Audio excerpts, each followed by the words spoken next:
fermer la porte parce que je les entends jouer. Hop. Vous vous calmez, vous allez plutôt jouer là-bas. Vous fermez la porte, Perrin. Tu peux fermer la porte aussi. Oui, on est dans une société, l'Empire n'a jamais été aussi beau, aussi flamboyant qu'à la veille de son chaos. Et là, aujourd'hui, on est dans l'excès, on est dans l'extrémisme fou, quoi, dans cette sensation de performance qui fait qu'on est dans le ridicule. Pour un humoriste, c'est passionnant comme période, parce que la matière première de l'humour est toujours la bêtise, le ridicule, et là, aujourd'hui, le ridicule est en cravate, est entouré d'or et de dorures. Et c'est formidable parce que c'est encore plus ridicule. Ça a toujours été le ridicule auréolé du succès et de la performance. C'est un comble. Bon, il est loin le temps où le héros était un homme jugé sur un parcours, sur une souffrance, sur les Mandela, les 27 ans de prison, les Gandhi, la marche du sel, tous ces gens qui ont permis d'envisager un jour une justice internationale, un tribunal pénal international. Et aujourd'hui, on dit que ça n'existe plus. Ils sont remplacés par Bernard Kouchner. C'est formidable, parce que pour un humoriste, c'est merveilleux. C'est le mensonge. Le mensonge, on est dans une société... Je pense que le mensonge annonce le chaos imminent. C'est clair que pour moi, cette liste antisioniste était... bon, déjà, elle a provoqué sur un plan purement artistique. Je crois que c'était une aventure politique, parce qu'on peut faire de l'art en politique, c'est possible. En tout cas, c'était une œuvre formidable qui a rassemblé dans un premier temps 3, puis 26 personnes, puis près de 40 000 à la fin de ces élections, sur un sujet, sur un thème, sur une idée, le sionisme, la lutte contre le sionisme. Et je crois que beaucoup de gens ont compris que le sionisme était la forme de mensonge la plus évoluée, la plus structurée. C'est une maladie qui a trouvé sa forme d'expression là par le sionisme. En fait, on est dans une phase terminale, c'est-à-dire de la maladie, où elle est flamboyante, où elle est dans le mensonge le plus absolu, quoi. Et c'est, je pense, aujourd'hui le seul clivage intéressant. Parce que tout y est, tout est là, le mensonge absolu. C'est-à-dire que l'origine même de ce projet est un mensonge. Tout n'est que mensonge. Et se battre contre le sionisme, c'est se battre contre le mensonge. Donc, et je pense qu'un artiste, une œuvre d'art, c'est toujours se battre contre le mensonge, contre une injustice. Claude Nougaro me disait: soyons gangsters de la beauté. C'est allons braquer le verbe juste, le mot qui va provoquer chez le spectateur, toucher une émotion, une corde. Et je pense que en politique, la lutte contre le sionisme est la forme la plus artistique de la conscience politique, la plus libre. Alors pour l'instant, c'est un mouvement qui n'a pas la structure, qui n'est pas encore structuré, et qui, par rapport aux moyens dont dispose ce mouvement, le résultat est déjà extraordinaire. Donc j'imagine dans quelques années avec Alors j'espère que ceux qui porteront ce projet artistique, j'espère qu'ils le feront avec toujours ce regard et toute la lutte et la difficulté pour avoir côtoyé des hommes politiques, et des gens qui donnent du temps à la politique. C'est qu'à un moment donné, effectivement, les propres problèmes personnels, l'ego, le carriérisme, toutes ces tentations qui sont humaines polluent parfois le projet initial. Donc il faut voir, mais certainement, certains ont réussi, ils sont parvenus, ils sont rares. Mais ces hommes-là, ces femmes, ils vont arriver, on ne les connaît pas encore. Donc je crois que ce seront des antisionistes, parce que c'est un projet politique qui est... voilà, qui paraît tellement...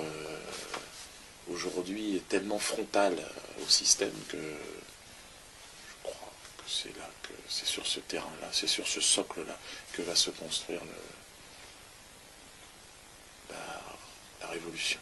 Aujourd'hui, l'arme à feu, elle est disponible en vente libre un peu partout, puis il y a la bombe atomique qui va l'être aussi, et tant mieux d'ailleurs, parce que je pense que à partir du moment où l'Iran disposera de la bombe atomique, le Sénégal et le Cameroun, les rapports vont changer. Et je le souhaite le plus vite possible, parce que maintenant, de toute façon, c'est une fuite en avant, et je crois que la non-prolifération des armes nucléaires est une... J'entendais Obama parler de ça, d'une imposture en réalité, puisque ceux qui l'ont continuent à l'avoir. Donc je suis presque pour l'arme nucléaire portative. Je sais que c'est...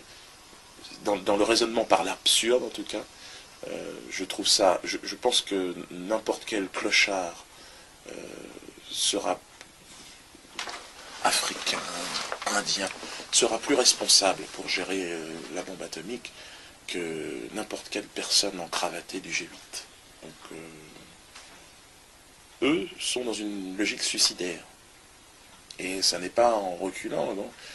Ok, je pense faut pas avoir peur. Je pense que Sarkozy est le président le plus incompétent qu'il y ait eu en France. Non, l'idée de guérison, d'accompagner l'humanité vers vers la guérison, dans son vouloir guérir, parce que l'humanité ne guérira qu'à partir du moment qu'elle prendra conscience qu'elle est malade. Je pense qu'il y a pas mal d'individus qui ont cette conscience, et après, nous accompagner ensemble vers la guérison. Je fais partie de cette humanité, donc j'ai vraiment ce sentiment-là. Là, c'est le bruit des enfants. Non, non, on est en train de tourner, les enfants. Donc, la guérison, telle que je la vois se profiler, en tout cas, elle a... Comment l'humour, en tout cas, peut intervenir, peut pousser ce grand projet. Moi, je crois que le rire est le propre de l'homme. Je crois que c'est une des expressions les plus claires de l'intelligence humaine. La paix revient toujours avec le sourire. Après la guerre, il y a ce sourire qui illumine les visages, et puis les rires. Et puis, et je suis persuadé, moi, que l'humour est un élément révélateur. Alors, comment il va s'inscrire dans ce projet de guérison? Il y a Césaire qui me disait, Dieudonné, vous êtes jeune, j'ai vu votre travail rire avec la souffrance nègre. Je n'avais pas imaginé que cela puisse être possible, quoi. Et il me dit, vous allez déranger du monde. Alors mon humour dérange, oui, parce que je vais donner l'exemple du spectacle précédent, où j'ai un sketch sur les pygmées, qui m'a été inspiré par la réalité d'un voyage, où j'ai rencontré des pygmées, où il y avait face à moi une femme qui venait d'accoucher de 2 petits-enfants, c'est pas plus de 300 grammes, 400 grammes chacun. Donc prématuré, jumeaux. Et donc, j'ai vu cette femme allaiter cet enfant mort, quasi, et la mortalité dans ce coin du monde qui touche les enfants est absolument inimaginable. Et là, je me suis dit que bon, il fallait continuer à faire rire, tout en ayant ces racines difficiles, douloureuses. Alors j'essaye, à mon humble niveau, de donner un vernis humoristique sur les choses graves. Ouais. Et je pense que je suis condamné de toute façon, puisque j'ai une inspiration qui qui n'est pas l'inspiration de la cour, une inspiration de ces gens qui rient, oui, de la cour, les humoristes avec qui j'ai grandi, qui se sont embourgeoisés aujourd'hui, on rit de leur nouveau, d'un environnement extrêmement bourgeois, et leur rire a changé, a évolué. Le mien, je crois qu'il est resté sur cette terre de la souffrance, parce que l'humanité souffre et que le rire est un remède. Alors tu parlais de guérison, peut-être que le rire, en tout cas, moi je serais une sorte de docteur du rire qui permet aussi de dire, bon voilà, il y a la possibilité aussi de tenter là où la diplomatie a échoué, là où les armes ont échoué, peut-être que le rire peut avoir aussi, là où les prières ont échoué, là où les religions ont échoué, là où la philosophie a échoué, peut-être que le rire. On me demande souvent, mais t'as pas peur Je n'ai plus l'âge d'avoir peur, moi, personnellement. J'ai eu peur, enfant, j'aimais mettre la lumière dans ma chambre avant de m'endormir. Il m'est arrivé, petit, de regarder sous mon lit. Et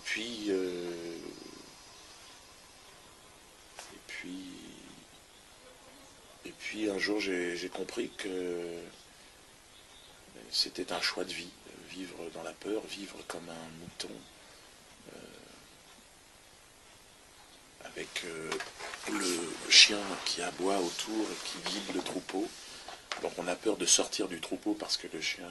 Et puis il y a un moment donné où, où le mouton dit, eh ben non, je vais me mettre face au chien, je ne sais pas aboyer, mais je suis né sur cette planète, j'ai le droit d'y vivre comme j'ai envie. Je me ferai croquer peut-être un peu plus vite que les autres. Mais bon, c'est un choix. Je n'ai pas d'admiration particulièrement pour les gens qui font ce que je fais. J'ai de l'admiration pour la soumission, pour cette capacité de se soumettre de certains artistes, de se noyer dans le confort, parce que c'est très très difficile de continuer à écrire lorsque l'on n'est plus en contact avec la réalité des difficultés. On ne parle plus qu'à un petit cercle de gens de la cour. Et bon, moi je pense que toutes ces épreuves, m'ont permis en tout cas d'être resté en contact. Et ce qui fait que malgré le boycott, malgré la censure, malgré l'acharnement et le lynchage même, les salles sont toujours aussi pleines. Les gens viennent quand même voir les spectacles. On leur a pourtant dit de ne pas y aller. Il y a tous les hommes politiques, les responsables politiques de tous les partis, on dit il ne faut pas, je me souviens de François Hollande qui dit maintenant il faut arrêter d'aller voir sur ces spectacles, il faut le tuer économiquement. Bon, finalement c'est lui qui a été jeté du Parti Socialiste, il n'avait peut-être pas le talent de vivre seul dans cette jungle aussi, mais bon, moi j'ai le sentiment que il y a deux temps, la pression et puis il y a l'expression, ou alors la dépression. Moi, je suis dans ces deux phases. Il y a beaucoup de pression, mais il y a aussi beaucoup d'expression. Puis cette chance de pouvoir partager avec le public. Donc, ce que je disais tout à l'heure, j'ai de l'admiration pour mes camarades qui collaborent, qui se soumettent et qui s'apprêtent à se noyer dans leur vomi. Je trouve que c'est... je préfère être mangé par les loups et bouffé par les requins que de me laisser noyer dans mon vomi. C'est un choix. Ah, ça ne posait pas. Vous pouvez sortir, s'il vous plaît ?